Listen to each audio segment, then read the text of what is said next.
warahmatullahi wabarakatuh.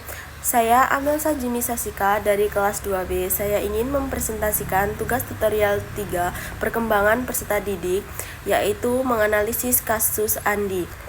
Saya bercerita dulu ya. Pak Budi mengajar di kelas 6 SD. Ia memiliki seorang siswa bernama Andi. Akhir-akhir ini perilaku Andi berubah. Andi sering membantah instruksi Pak Budi di depan kelas agar terlihat berani oleh teman-temannya. Ia membentuk geng kecil dan berusaha mengatur teman-temannya. Namun, di sisi lain, Andi sangat setia kawan dan selalu ingin berkumpul dengan kelompoknya tersebut sepulang sekolah. Untuk pertanyaannya, berdasarkan teori kebutuhan dominan untuk anak usia sekolah menengah atau remaja awal pada materi terlampir, identifikasi 3 jenis kebutuhan needs yang paling dominan muncul pada perilaku Andi. Jelaskan alasan dan mengaitkan perilaku Andi dengan kebutuhan tersebut.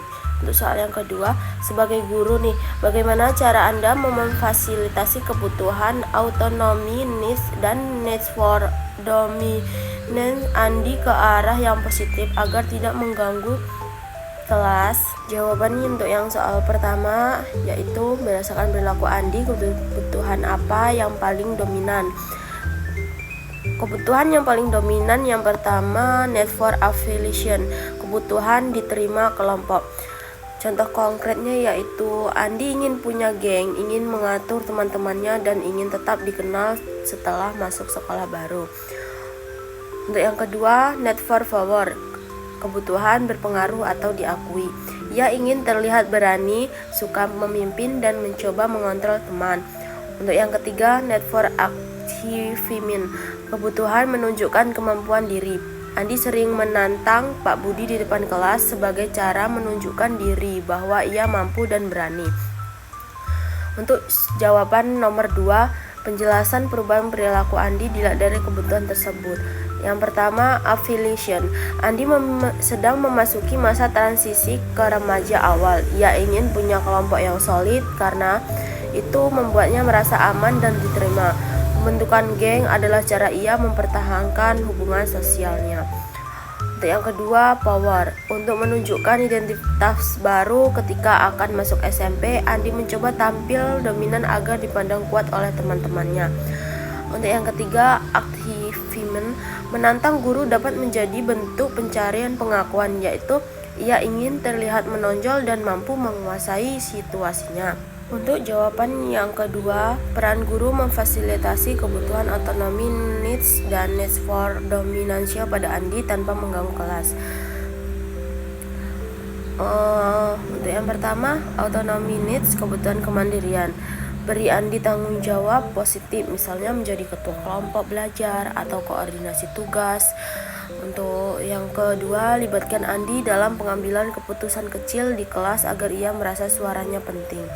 Dan berikan ruang memilih, misalnya milih metode presentasi atau memilih topik kerja kelompok. Untuk peran guru selanjutnya yaitu needs for dominance, keinginan memimpin atau berpengaruh. Seperti salurkan kemampuan memimpinnya ke aktivitas yang produktif, pemimpin proyek, moderator diskusi. Bisa juga dengan beri penghargaan pada perilaku memimpin yang positif, bukan yang mengatur teman secara negatif. Arahkan juga Andi untuk menjadi role model bagi teman-temannya sehingga kebutuhan berpengaruh tetap terpenuhi, tapi tidak mengganggu pembelajaran.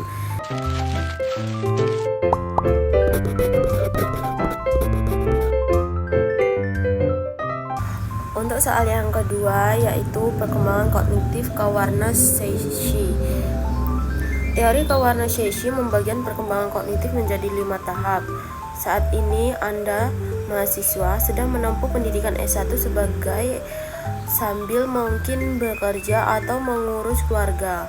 Berbeda dengan siswa SD yang Anda ajar yang masih berada pada tahap pemerolehan acquisition. Untuk pertanyaan yang pertama, analisislah posisi Anda sendiri saat ini, berada di tahap manakah Anda dalam teori Sheshe.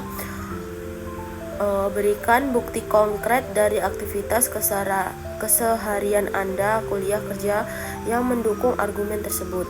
Yang kedua, mengapa metode pembelajaran untuk siswa SD tahap pemerolehan tidak bisa diterapkan begitu saja kepada orang dewasa tahap penguasaan atau tanggung jawab?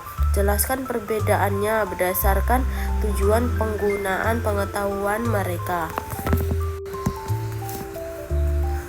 Untuk jawaban yang pertama, saya berada di tahap responsible atau dewasa awal sampai dewasa tengah, yang artinya saya mulai bertanggung jawab pada keluarga seperti membantu orang tua dan menggunakan kemampuan berpikir untuk mengelola pekerjaan dan kuliah, yang intinya berpikir demi tanggung jawab keluarga dan lingkungan.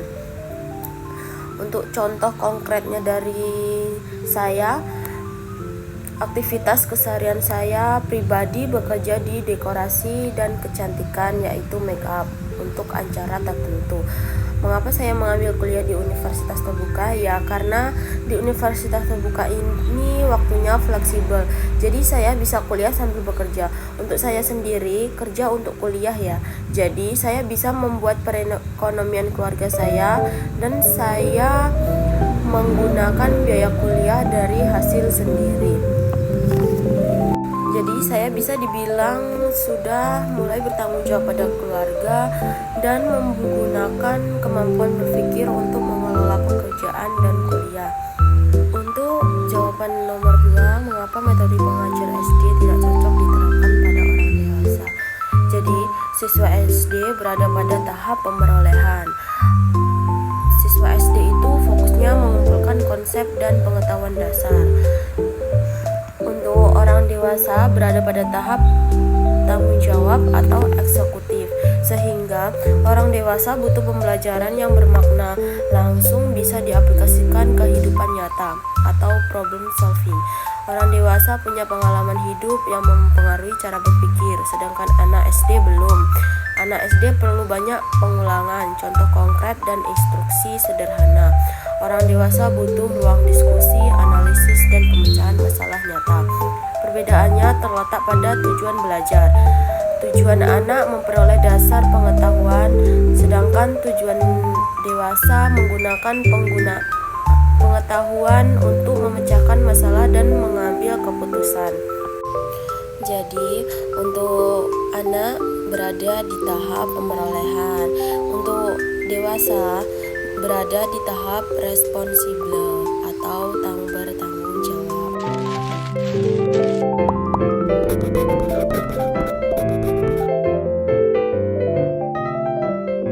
Kita lanjut untuk soal yang ketiga. Kasus Bu Rina, usia 45 tahun, adalah orang tua murid yang juga wanita karir sukses. Saat pengambilan rapot, ia bercerita kepada Anda bahwa ia sedang stres berat. Ia merasa terjepit antara harus merawat ayahnya yang mulai sakit-sakitan, menghadapi anak remajanya yang mulai membengkang, serta tuntunan pekerjaannya yang semakin tinggi karena baru saja naik jabatan. Untuk pertanyaannya yang pertama, berdasarkan tugas perkembangan masa dewasa Madya, sebutkan minimal 3 tugas perkembangan yang sedang dihadapi oleh Bu Rina dalam kasus di atas. Untuk pertanyaan yang kedua, tinjau dari faktor yang mempengaruhi minat dan aktivitas orang dewasa.